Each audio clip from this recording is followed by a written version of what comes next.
Kejadian 12 ayat 1 sampai 4 saya akan bacakan bagi Bapak Ibu dan saudara-saudara semua. Abram dipanggil Allah. Berfirmanlah Tuhan kepada Abram, pergilah dari negerimu dan dari sanak saudaramu dan dari rumah bapamu ini ke negeri yang akan kutunjukkan kepadamu. Aku akan membuat engkau menjadi bangsa yang besar dan memberkati engkau serta membuat namamu masyhur, dan engkau akan menjadi berkat. Aku akan memberkati orang-orang yang memberkati engkau dan mengutuk orang-orang yang mengutuk engkau. Dan olehmu semua kaum di muka bumi akan mendapat berkat. Lalu pergilah Abram seperti yang difirmankan Tuhan kepadanya, dan Lot pun ikut bersama-sama dengan dia. Abram berumur 75 tahun ketika ia berangkat dari Haran. Amin. Berbagi kita yang membaca, percaya dan juga memelihara firman ini. Haleluya.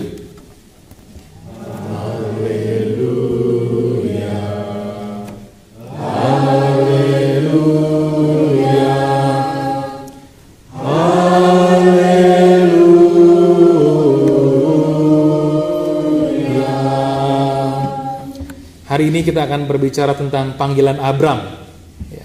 Abram itu nama lama dari Abraham, Bapak Ibu dan saudara-saudara. Ketika Tuhan pertama kali memanggil Abraham, Tuhan memanggil dia dengan nama Abram. Karena memang Abram itu nama yang diberikan orang tuanya kepadanya, Bapak Ibu dan saudara-saudara. Nah, Abraham itu punya arti. Zaman dulu setiap nama itu ada artinya, Bapak Ibu dan saudara-saudara. Salah satu arti kata Abram itu adalah Bapa yang terhormat.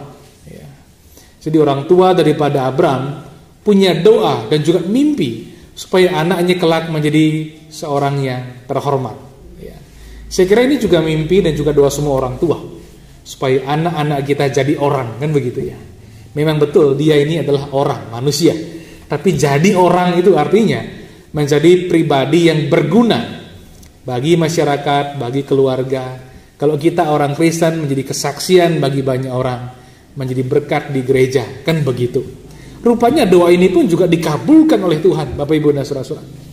Ketika orang tua Abram memberi nama dia Abram, begitu, Tuhan rupanya memberkati Abram luar biasa. Bahkan sebelum Tuhan memanggil dia sudah menjadi seorang yang terhormat, menjadi pribadi yang dikenal oleh masyarakat lingkungannya, yakni Ur Kasdim pada waktu itu. Bapak Ibu dan saudara-saudara, Ur Kasdim itu di Irak ya. Kalau kita lihat peta zaman sekarang, Ur Kasdim tempatnya Abram dulu dilahirkan dan dibesarkan, itu di peta saat ini adalah Irak, Bapak Ibu dan saudara-saudara. Namun dari sana rupanya Tuhan memanggil dia ya. Tuhan itu Tuhan yang maha kuasa. Tuhan bisa berbuat apa saja dalam kekuasaannya yang besar, dalam kesempurnaan sifat-sifatnya. Tapi berkenaan dengan keselamatan, berkenaan dengan rencananya, ketika Tuhan hendak memakai kita umat manusia, Bapak Ibu dan saudara-saudara, Tuhan itu berkenan memulainya dengan sebuah panggilan. Kalau kita renungkan sebenarnya bukan hanya Abraham, kita juga dipanggil oleh Tuhan, betul? Masing-masing kita yang hadir pada saat ini di gedung gereja pasti pernah mendengar panggilan Tuhan bagi kita. Kalau saya secara pribadi pertama kali mendengar nama Yesus itu dari orang tua saya, dari ibu saya khususnya. Barangkali beberapa dari kita mendengar nama Yesus, mendengar Injil dari orang tua kita. Sebagian kita barangkali mendengarnya dari guru-guru sekolah minggu, atau pembina remaja, pembina pemuda, atau barangkali juga dari bapak ibu pendeta, bapak ibu vikaris yang ditugaskan melayani kita, dan lain sebagainya. Sebab Tuhan itu adalah Tuhan yang berkenan menyatakan rencananya, khususnya panggilannya, dengan cara memanggil kita secara pribadi. Bapak Ibu dan saudara, sifat panggilan Tuhan itu pribadi. Ini juga yang dialami Abraham pada waktu itu. Berfirmanlah Tuhan kepada Abraham, pergilah dari negerimu, dari sanak saudaramu, dan dari rumah bapamu ini ke negeri yang akan kutunjukkan kepadamu. Tuhan memanggil dia. Dari keluarga besarnya pada waktu itu, Tuhan memanggil dia keluar. Sebab Tuhan punya rencana, Bapak Ibu dan saudara-saudara. Dari Abram, Tuhan akan menyatakan keselamatan itu sampai ke seluruh bumi. Bayangkan ya. Dan selama ribuan tahun Tuhan berkarya sampai hari ini, Bapak Ibu dan saudara-saudara. Sehingga keselamatan sampai ke desa Kedis, bayangkan ya. Dari Irak ke tanah Kanaan. Dari tanah Kanaan, tanah Israel, sampai ke desa Kedis. Keselamatan itu sampai. Secara manusia, kalau kita tempatkan diri kita pada zaman itu, sepertinya mustahil. Rintangan begitu banyak. Situasi tidak menentu. Tapi Tuhan kan maha kuasa. Tuhan memakai manusia yang lemah, diperlengkapi dengan kuasanya, diperlengkapi dengan rohnya. Tuhan memakai Abraham, Tuhan memakai kita juga. Sehingga hari ini di Kedis berdiri gereja. Bukan gedungnya, tetapi orangnya. Orang-orang sudah menerima panggilan ini, Bapak Ibu dan Saudara, yang hari ini kita kenal sebagai panggilan keselamatan. Ya. Siapa sih yang tidak mau selamat? Semua orang mau selamat. Bahkan jikalau kita ketemu setiap orang yang sembahyang, setiap orang yang berbakti kepada Sang Pencipta, coba ditanya, apa sih tujuannya Bapak Ibu berbakti? Saya berani mengatakan, ini jawabannya, supaya saya selamat. Manusia punya insting dalam dirinya, punya hati nurani, bahwa celaka harus dihindari, keselamatan harus diraih, kan begitu. Tapi jikalau kita bicara keselamatan rohani, keselamatan yang kekal, spiritual sifatnya, maka tak seorang pun manusia bisa sungguh-sungguh memperolehnya. Manusia boleh berusaha, tetapi tidak ada jaminannya. Bahkan Tuhan Yesus dengan jujur berkata kepada kita, bagi manusia itu tidak mungkin. Ketika manusia ingin menyelamatkan rohnya, Tuhan Yesus dengan jujur berkata di hadapan semua pendengarnya, itu tidak mungkin. Tetapi segala sesuatu mungkin bagi Allah. Yesus, Allah yang menjadi manusia, membuat keselamatan itu mungkin, Bapak Ibu dan Saudara. Bagi kita tidak mungkin, bagi Dia mungkin. Dia menjadi manusia ke dunia, membuat segala sesuatu mungkin. Bukan karya kita, tapi karyanya. Bagian kita hanya satu, yaitu percaya. Ketika Tuhan mengaryakan keselamatan ini, bagian kita satu saja, supaya kita percaya, Bapak Ibu dan Saudara. Sebab percaya itu bukanlah sebuah tindakan sebenarnya. Percaya itu sebuah sikap ketidakmampuan, pengakuan akan ketidakmampuan, sehingga kita akhirnya mengambil sikap menerima. Mana yang lebih mudah, menerima atau menolak? Kalau ada hujan deras dari langit, akhir-akhir kan sering hujan ya. Ada hujan deras dari langit, kita berada di halaman rumah kita atau halaman gereja, lebih mudah menerima hujan itu dan menghindari hujan itu. Lebih mudah menerimanya kan? Biarkan diri kita dihujani oleh hujan, dan hujan itu membasahi kita, Bapak Ibu dan Saudara. Kalau menghindarinya, kita harus mengambil langkah untuk berteduh, kan begitu, ke sebuah gedung. Keselamatan pun juga demikian. Jikalau kita memberi diri, menerimanya, kita diselamatkan. Tapi jikalau kita menolaknya, melawannya, Bapak Ibu dan Saudara, itu usaha yang sangat keras sebenarnya. Orang yang lari dari panggilan Tuhan lelah sekali. Kurang lebih 2 minggu yang lalu kalau tidak salah ya, kita mendengar khotbah tentang Yunus yang melarikan diri. Mana yang lebih mudah, melarikan diri dari panggilan Tuhan atau ikut panggilan Tuhan ke Niniwe? Sejujurnya ya, lebih mudah ikut panggilan Tuhan. Memang panggilan Tuhan bukan panggilan yang mudah, tapi panggilan Tuhan, di situ kita melihat kuasa Tuhan bekerja. Menghindari panggilan Tuhan awalnya mudah, lama-kelamaan ketemu jalan buntu. Selalu ketemu jalan buntu. Lebih mudah yang mana? Ikut panggilan Tuhan. Amin. Jadi hari ini jikalau kita ikut Tuhan Yesus, berbahagialah kita. Kita ikut panggilan Tuhan, panggilan keselamatan yang kita terima dengan iman. Rasul Paulus berkhotbah pada waktu itu, berilah dirimu diselamatkan, jangan melawan, itu intinya. Jangan berkeras hati, beri dirimu diselamatkan. Dan berbahagia orang yang memberi dirinya diselamatkan. Abraham harus pergi dari rumahnya, mengikuti panggilan Tuhan Rumah Abraham itu nyaman, Bapak Ibu dan Saudara. Peninggalan arkeologi di Ur Kasdim di Irak saat ini menyatakan betapa kaya keluarga Abraham. Kamarnya begitu banyak, dibangun dengan kokoh modern pada zamannya. Ternaknya berlimpah ruah, tidak ada tantangan yang berarti. Nyawanya terpelihara di situ, aman, jauh dari godaan perampok, jauh dari mara bahaya. Tapi ketika Tuhan memanggil dia harus meninggalkan segala kejamanan di Ur Kasdim, Bapak Ibu dan Saudara. Mengikuti Tuhan ke negeri yang akan Tuhan tunjukkan. Bayangkan, negeri itu belum disebut namanya. Tuhan berkata, ikut saja dulu, nanti akan ditunjukkan. Ya. Ikut Tuhan Yesus, beberapa dari para pengikutnya harus meninggalkan rumahnya, harus meninggalkan sanak keluarganya. Tapi tidak mengapa, sebab kita bersama Tuhan Yesus. Bumi ini milik Tuhan, sorga itu juga milik Tuhan. Ketika Tuhan memanggil kita, sekalipun meninggalkan segala sesuatu, ketahuilah Tuhan pasti memelihara kita. Ya. Tuhan memelihara Abraham, Tuhan juga memelihara kita. Ini yang pertama, panggilan Tuhan bersifat pribadi, Bapak Ibu dan Saudara. Kedua, panggilan Tuhan itu mengandung janji. Bagi Abraham sedikitnya ada 4 janji yang besar di sini. Ada janji keturunan, ada janji nama besar, ada janji berkat, dan janji pembelaan. Ya. Mari kita bahas satu-satu.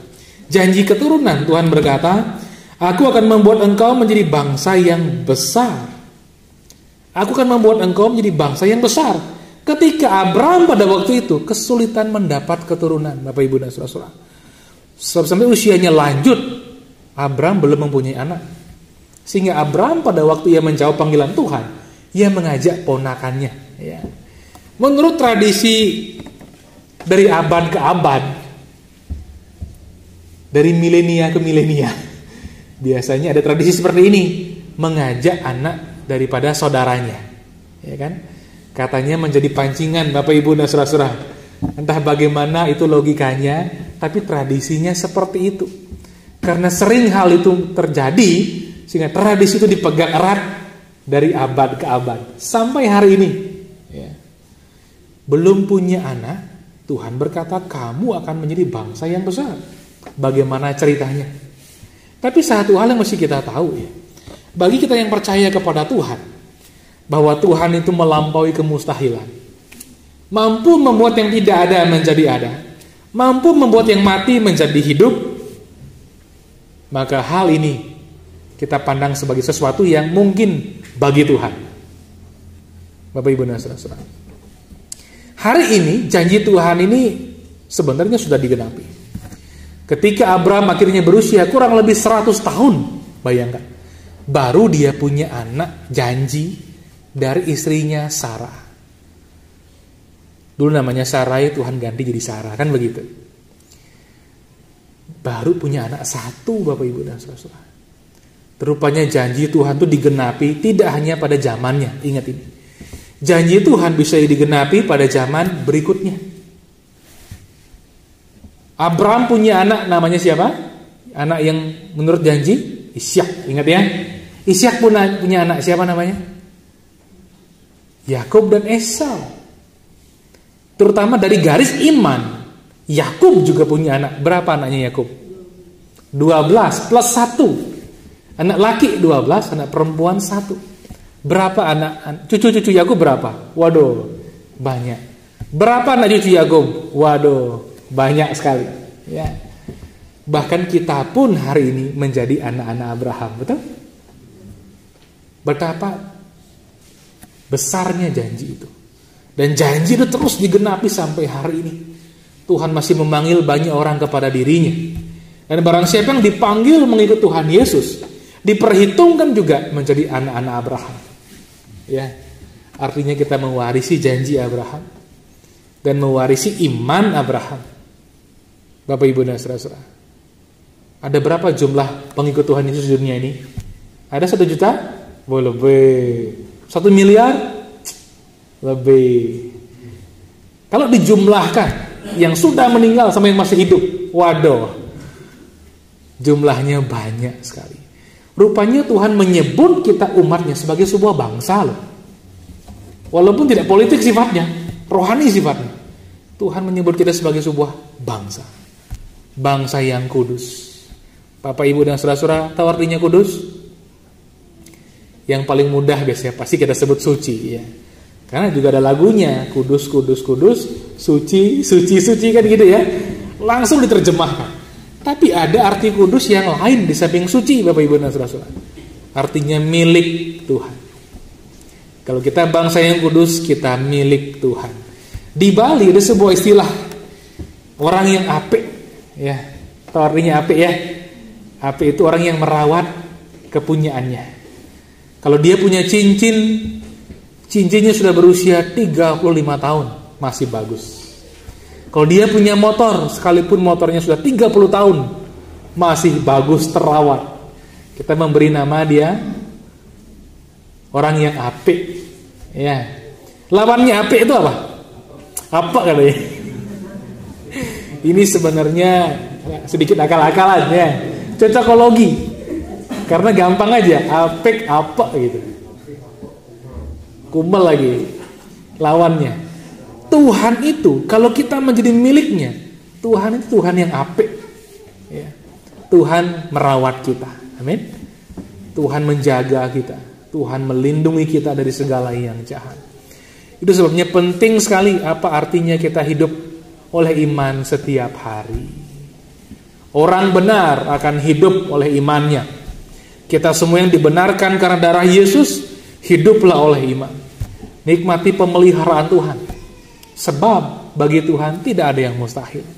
Kalau kita tidak hidup oleh iman, kita hidup oleh kuat gagah kita, mudah kita stres, Bapak, Ibu, dan saudara-saudara. Karena rupanya tantangan hidup begitu banyak, betul? Semakin bertambah usia kita, makin banyak tantangan hidup kita. Kalau kita hanya hidup dengan kuat gagah kita, kekuatan pikiran kita, kekuatan pengalaman kita, betapa stres kita menjalani hidup ini. Tapi jikalau kita mengerti dan terus belajar apa artinya hidup oleh iman, dari iman kepada iman, hidup kita berbahagia. Sekalipun ada tantangan, sekalipun ada godaan dan lain sebagainya, kita tahu bersama Tuhan kita berdiri teguh. Amin. Seperti pujian dari Bapak tadi ya, yang indah sekali. Tidak ada yang bisa memisahkan kita dari kasih Tuhan Yesus. Orang yang berjalan dari iman kepada iman akan menikmati kasih Tuhan yang besar, yang memelihara, yang menyelamatkan. Bapak, Ibu, dan saudara-saudara, saya rindu setiap anggota Jemaat Kedis merasakan pengalaman itu. Dari pengalaman itulah kita akan bisa bercerita tentang kesaksian-kesaksian betapa Tuhan itu nyata. Dia tidak hanya berkarya dulu pada waktu kita mula-mula percaya Dia, tapi Dia berkarya sampai hari ini. Hidup kita menjadi kisah-kisah tentang Tuhan Yesus. Amin.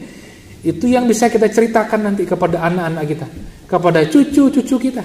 Sehingga estafet obor iman itu terus mengalir sampai kepada anak cucu kita. Tidak hanya obor agama. Kalau sekedar obor agama, anak kita memang rajin ke gereja, tapi tidak ada Yesus di hatinya. Yesus hanya di sejarah, hanya di kepalanya, di pengetahuannya. Tapi kalau kita berbagi pengalaman-pengalaman bersama dengan Tuhan, Yesus ada di hatinya, Yesus ada di hidupnya, dan dia bersaksi tentang Tuhan Yesus, sehingga perkataan-perkataannya dipakai oleh Tuhan, membawa kasih karunia yang menyelamatkan itu kepada orang lain. Itu yang kedua. Mengandung janji keturunan, apalagi janji nama besar, Bapak, Ibu, dan saudara-saudara. Nama besar itu penting gak sih? Kalau nama besar dari Tuhan, penting pastinya. Hari ini siapa yang gak tahu Abraham? Ya, nama yang Tuhan kasih kan Abraham, Bapa bangsa-bangsa.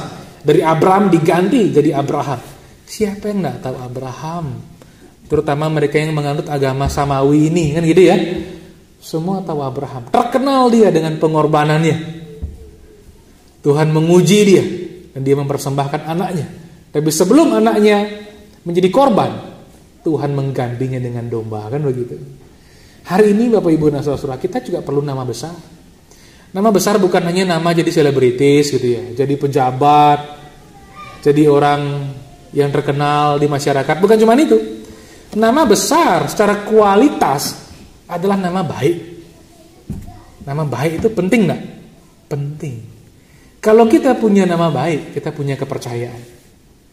Orang mendengarkan kata-kata kita kan begitu ya. Orang memberikan kita juga kepercayaan. Di dunia ini kepercayaan itu mahal harganya. Orang yang sudah punya kepercayaan akan dipercayakan banyak. Tapi ketika seseorang kehilangan kepercayaan, susah loh mencarinya kembali. Betul? Apalagi kalau kita berrelasi dengan orang bule. Orang bule kalau percaya sama kita, itu banyak banget keuntungannya ya. Kalau yang kerja di pariwisata Pak ya, wah selalu dapat orderan. Karena dia percaya, dia kasih tahu teman-temannya untuk mempercayai kita. Tapi begitu kita mengkhianati kepercayaannya, waduh, kita kehilangan dia. Mungkin juga kehilangan teman-temannya dia juga. Bapak Ibu dan saudara. Tuhan memberi berkat nama besar. Baik secara kuantitas, nama kita dikenal di mana-mana, atau secara kualitas, nama kita baik. Orang percaya sama kita. Kita dikenal sebagai orang yang layak dipercayai. Berikutnya ada juga janji berkat. Wah, ini penting sekali. Berkat itu sinonim atau sama artinya dengan kehidupan. Berkat dan kehidupan itu jadi satu Bapak Ibu dan saudara. Kalau kita mencintai hidup, berarti kita mencintai berkat Tuhan. Dan berkat Tuhan harus disyukuri. Ya. Ketika Tuhan memanggil dia memberikan kita hidup yang kekal, itu artinya Tuhan memberikan kita berkat yang kekal. Semua orang yang percaya kepada Tuhan Yesus, termasuk Abraham juga, kita percaya kepada Tuhan Yesus yang sudah datang. Abraham percaya kepada Tuhan Yesus yang akan datang pada zamannya dia. Akan, belum terjadi. Kita sudah terjadi. Sehingga Abraham menjadi sebuah simbol tempat berlabuhnya orang percaya. Dia pulang kemana? Sebelum ada istilah rumah Bapa, ada istilah sebelumnya, yakni pangkuan Abraham. Ya, pulang ke pangkuan Abraham, ke tempat peristirahatan kebahagiaan yang kekal Bapak Ibu dan saudara. Janji berkat. Tuhan memelihara kita. Segala kutuk ditanggung pada tubuh Yesus, dengan darahnya dipatahkan. Berkatnya memelihara kita. Jadi tiap hari Bapak Ibu sebelum bekerja, ikrarkanlah pengakuan iman ini. Tuhan, terima kasih, saya percaya Engkau memberkati pekerjaan saya. Ya. Kalau kita bekerja dengan tangan, Tuhan memberkati tangan saya.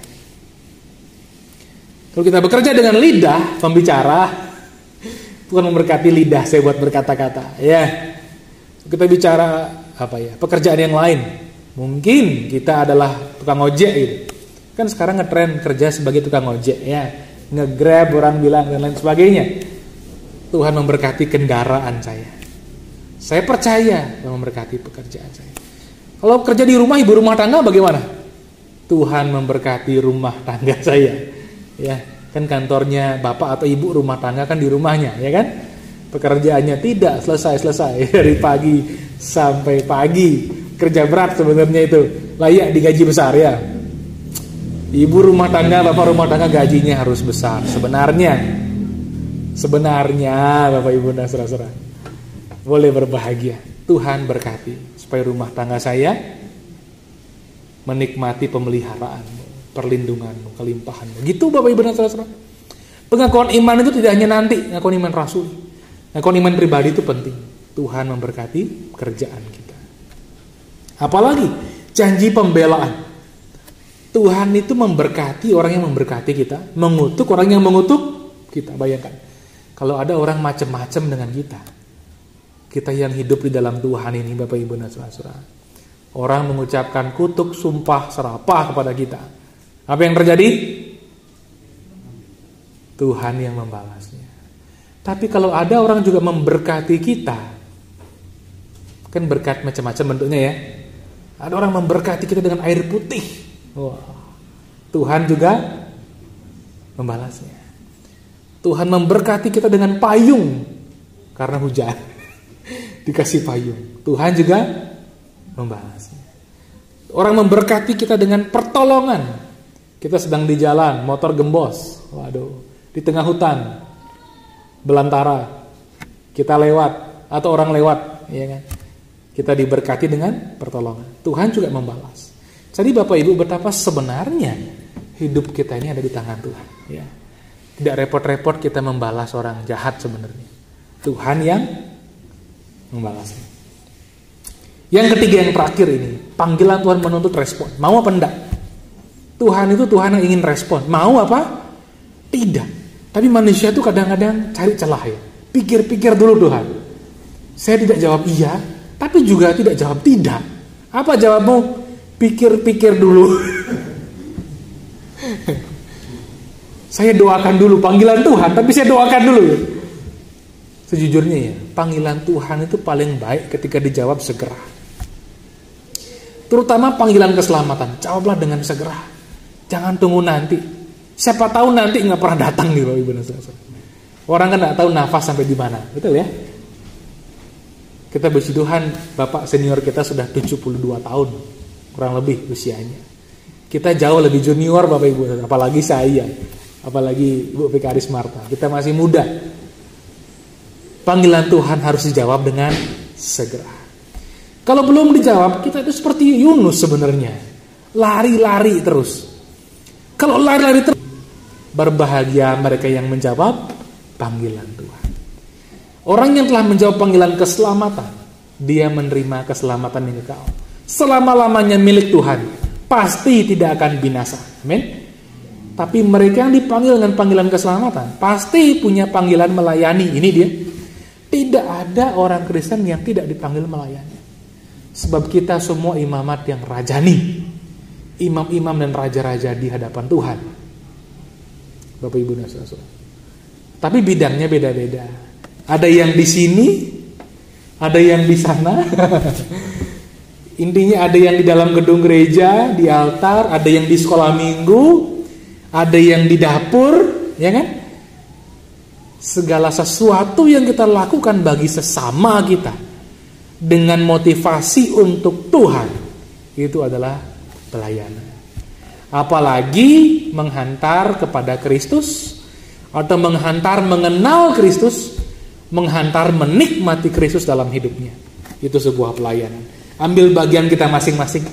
Apapun itu. Kemarin saya sharing dengan seorang penginjil Bapak Ibu dan Saudara. Bukan majelis penginjil ya. Walaupun beliau juga majelis penginjil sih. Tapi artinya beliau aktif juga menginjili orang-orang di berbagai tempat. Mendoakan orang-orang di berbagai tempat. Dan lain sebagainya. Beliau cerita sama saya kemarin sampai jam 11 malam. Kalau saya Pak Pendeta memang sebagai penginjil panggilan saya. Kalau saya disuruh mengembalakan, sepertinya tidak akan produktif dan beban berat. Karena bukan itu tujuan Tuhan memanggil dia. Tapi ketika saya menginjil, mendoakan orang, berbagi kabar baik itu, di situ saya merasakan berbahagia. Saya bilang gini, Pak, melayani Tuhan itu seperti makan. Makananku adalah melakukan kehendak Bapa dan menyelesaikannya. Kalau kita hari ini berbagian dalam pelayanan, kita benar-benar melayani dengan tepat ya, di posisi yang benar, di bidang yang tepat, pasti kita melihatnya sebagai sebuah makanan. Orang sehat pasti suka makan. Hanya orang sakit yang susah makan. Anak kecil kadang-kadang susah makan. Anak saya kadang-kadang juga. Kadang-kadang ya, bagusnya nggak sering-sering ya. Kadang-kadang susah makan. Apalagi kalau lagi sakit. Kita pun kalau lagi sakit agak mual kalau makannya. Tapi harus makan kan begitu. Tapi orang sehat enak makannya. Walaupun tidak selalu makan enak, tapi enak makannya. Bayangkan pelayanan seperti itu. Betapa berbahagianya kita. Jemaat akan diberkati, kita ikut berbahagia. Amin. Hari ini panggilan Abraham, Bapak Ibu dan Saudara. Panggilan Abraham bersifat pribadi, mengandung janji dan harus diresponi. Tuhan yang memanggil Abraham, juga Tuhan yang memanggil kita. Panggilan Tuhan bersifat pribadi. Tidak usah nunggu siapa-siapa. Jawab panggilan Tuhan. Mengandung janji keselamatan, penyertaan, pemeliharaan. Dan juga harus direspon dengan segera. Amin. Kita berdoa. Bapa, kami bersyukur sebab Tuhan berkenan memanggil kami. Tuhan yang bertahta di sorga memanggil kami yang di bumi ini untuk mengenal Engkau secara pribadi dalam Kristus. Kami bersyukur Tuhan, Engkau memanggil kami dari gelap kepada terang, dari ketidaktahuan kepada pengetahuan, dari kebinasaan kepada hidup yang kekal. Kami sangat berbahagia dan bersyukur. Dan Bapa, kami rindu masing-masing kami sudah menerima panggilan ini, menghayati panggilan ini, bahkan melanjutkan kepada panggilan melayani. Sehingga hidup kami berbahagia, mengalami Tuhan, menikmati Tuhan, dan menjadi alat Tuhan yang efektif di tengah-tengah dunia ini. Terima kasih Bapa, terpuji namamu. Dalam Tuhan Yesus kami berdoa. Haleluya. Amin.